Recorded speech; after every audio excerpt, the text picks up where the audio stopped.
I'll give you $1,000 just for wasting your time.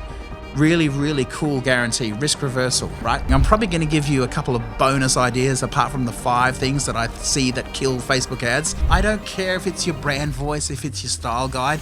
Get it off if you want to have results in your digital marketing on the image part, the creative part. You need to have something that nobody else is offering in the marketplace right now. Make it unique. Get yourself out of the seam of sameness and out of this ocean of boring because everyone else is doing the same thing.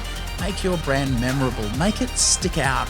And so it is not invisible like every other business in your industry right now, and just see what happens. This is probably one of the biggest killers as well. People don't. Welcome to the Results-Based Marketing Podcast, the podcast for business owners looking to leverage wildly profitable and cutting-edge marketing, lead generation, and lead nurture campaigns in their business. I'm Simon Cryer, the founder of Automate Convert, where we've literally helped clients generate millions, hundreds of millions of dollars using the exact strategies that I'm going to share with you in this podcast. So if you want to automate, convert, and dominate your industry, you're in the right place at the right time. Let's get started. Thanks for being here. Hey guys, it's Simon here from the Results-Based Marketing Podcast. I'm super excited to have you here with me today. I'm going to be talking about 5 things that I see every day which are killing ad campaigns for clients who are serious about growing their business. They're throwing their hat in the ring of ideas to grow, and they're serious. They're putting real dollars behind campaigns and they're just not converting out for them. And here's 5 things that I think could be super, super valuable for you today. If you're doing any of these, let me know, or just stop doing them, right? Or if you've got any other questions in the comments, please drop me a question. I'd be more than happy to answer it on a future podcast. But the first thing I see that people making is they're not getting the right headline. It's not a captivating headline, right? Or they're not calling out their audience, right? If you're just using broad targeting right now, Facebook can optimize it internally with its own algorithm. But the best way to do it is if you're looking at an audience. Let's say you're doing homeowners, for example. Let's say you're in the real estate space, or you're in a service space where you need to talk to people who might be renovating or something like that as a product or service, or your ideal client's own property. You need to say, attention homeowners. That is a really cool way to do it. Now, once upon a time in Australia, you could choose to have homeowners as an audience. You can't do that for reasons which are unknown to me or anybody else that I speak to. You can still do that in the US. You can still do that in the UK. Similarly, if you are a small business, if your audience is a small business in the UK and the US, you can have that as an audience. And for some reason, which is unknown to me and other digital marketers, you cannot do that in Australia. So you need to be just more ninja about it. So different things that you can do with your audience is call them out, or you can upload an audience. Like if you've got a database of people that you've served in your business, upload that to Facebook and either sell again to your customers, like a repeat customer, or build a custom audience. Like tune the audience to 1% lookalike of your audience, right? And then it'll show people the ads who are people just like the people who have already bought from you, okay? So the same dynamics. Last check, Facebook collects about 100,000 data points from every single one of their users. Could you even imagine that? So the sort of intel that they have on your customers, they probably know more things about you than you do, to be honest, right? They know your likes, they know where you go, they know your financial situation, they know the size of your mortgage. They are a data aggregator and they purchase data on you, and they know about you than you might like to know or realize that they do. So building a lookalike audience from people who already know, like, and trust you and have bought for you is a really smart idea. And then even in the ad copy, call them out. Attention homeowners, attention chiropractors, attention people with bad backs, or, things like that. Or make the image something that is cool too. That's another thing. I'm probably going to give you a couple of bonus ideas apart from the 5 things that I see that kill Facebook ads. So the image, the creative. If you're looking at stock image, try and get a stock image if you must of a person, right? If you must use a stock image, try and get a stock image of a person who's enjoying using your product or service, or represents the age bracket that they're in, and try to get a photo of a stock image, if you must use a stock image, that doesn't look like a stock image. The key to making an ad work is to make it look like it's kind of not really like an ad. So in doing that, I would take away all of your branding, your logo. Get that off the image. We don't need that. That's just a bit of an ego play right now. I don't care if it's your brand voice, if it's your style guide. Get it off if you want to have results in your digital marketing on the image part, the creative part.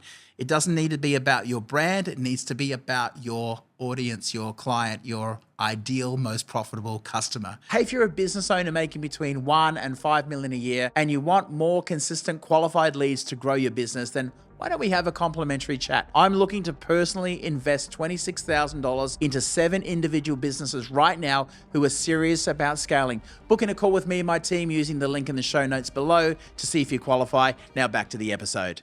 Okay, so call them out, speak to their pain points, do what we call a profit profiling exercise, which is understanding where they are on the product awareness spectrum. I've already done a podcast on understanding your perfect, most profitable client by looking at their demographics and their psychographics for targeting. Targeting correctly is one of the killers that I see. People don't do it at all. They just go with broad. And the truth is you should be split testing different things, right? One thing at a time. So test broad audience against a targeted audience. You might want to test out, this is probably one of the biggest killers as well. People don't split test. Like the image, right? We had a stock image, just to give you a bit of an example. One of our financial service providers were getting leads for like $38 per lead. The only thing we changed in the entire campaign was the image, and we made it from a stock image to one of our team members who bought their first home, right? There's her and her partner. They're standing outside of their front door with a key and a gift from their real estate agent who just made 20 grand from selling. So they bought them a little $4 gift, which is lovely of them.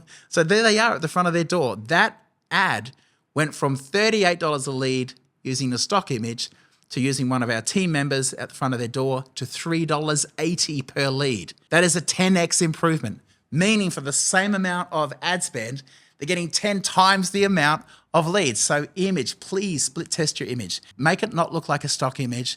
What you should do is try and have it be attention grabbing.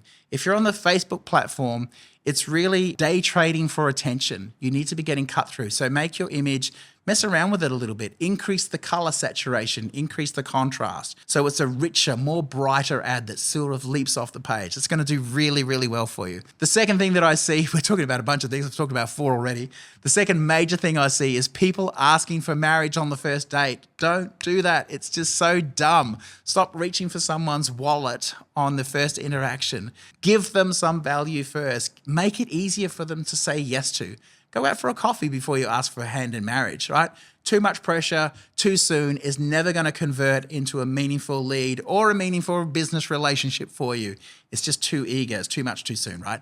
So make it easy. Give them some value. Give them a free download. Give them a free strategy session. Do something apart from, or make a really cool offer. We'll talk about offers in a minute. Do a prize draw, an insured prize draw or something like that. Done a whole podcast on how you can give away a chance to win 100 grand for just $5,000. There's a whole podcast on that. Go check that out. It's awesome.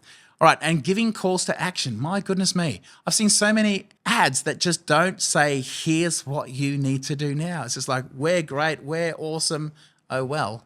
It's like, no, you've got to spell it out, like click the learn more button below, or tell them exactly what you want them to do in ways that cannot be misunderstood by a 5-year-old. You need to speak to them in that language. Language is so important. All of your copywriting should be dumbed down to like a grade 5 level comprehension. Do that and you'll just see how much more your ads will convert for you. It's the weirdest thing, but just test it out for me and see that I'm right on this. No calls to action was what we just talked about. The highest converting call to action, by the way, on the Facebook platform as it stands for a service business or a product business is to click learn more, right? Not buy now, not reserve a spot, like click learn more. Click the learn more button. So you've got the learn more button there, but in your ad copy, you should also be saying, click the learn more button to secure your spot. Create some urgency and scarcity. There's only limited tickets, so you need to hurry. Limited spots available, urgency, scarcity. And then obviously not crafting an irresistible grand slam offer. And what I mean by that, you need to have something that nobody else is offering in the marketplace right now. Make it unique. Get yourself out of the seam of sameness and out of this ocean of boring because everyone else is doing the same thing.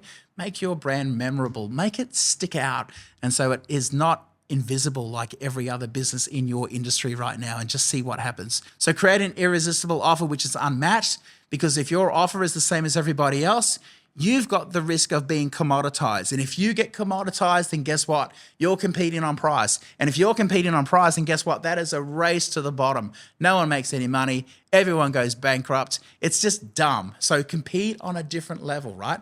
Like a crocodile will take you down to the bottom of the billabong to wrestle with you. That's where he's strong, right? So you need to take the fight to where you can compete. So make your offer completely unique, so it's not easily compared to any other offer out there. Make it, do something which has got a risk reversal guarantee. Like we had a financial service provider, we got leads coming in and we had an issue with appointments being set. And we said, hey, let's get more appointments booked in and let's get more appointments show up, because they had a bit of an issue with the show up rate. So we said, hey, listen, if you show up and we can't show you how to increase your superannuation by double and show you how to pay off your home loan in half the time and save at least $70,000, we'll give you a free whatever. It could be travel. It could be $1,000 cash. I usually prefer to use cash because there's no leverage in cash. Cash is cash. But you could give them product or something like that, or something as a time waster guarantee, right? So that's a risk reversal. Like, I'll give you $1,000 just for wasting your time.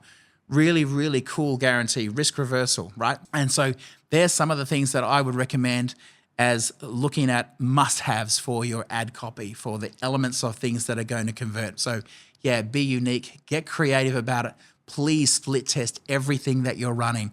Compare short copy versus long copy. Compare your targeting, compare your images. Just test one thing at a time so you know which thing is moving the needle, and you'll be unusually successful. Thanks so much for listening. If you've got any questions about copy or ads, put them in the comments. I'd be happy to personally ask them.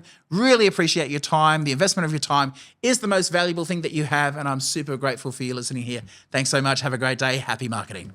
Hey, thanks so much for tuning in to Results-Based Marketing. If today's episode gave you valuable insights into maximizing your marketing efforts, we'd love your support. Please give us a 5-star review on Apple Podcasts or Spotify, and don't forget to subscribe on your favorite platform. Let's keep the conversation going. Connect with me on socials at Simon Cryer. All the links for me are in the show notes below, and happy marketing. Thank you so much for your attention.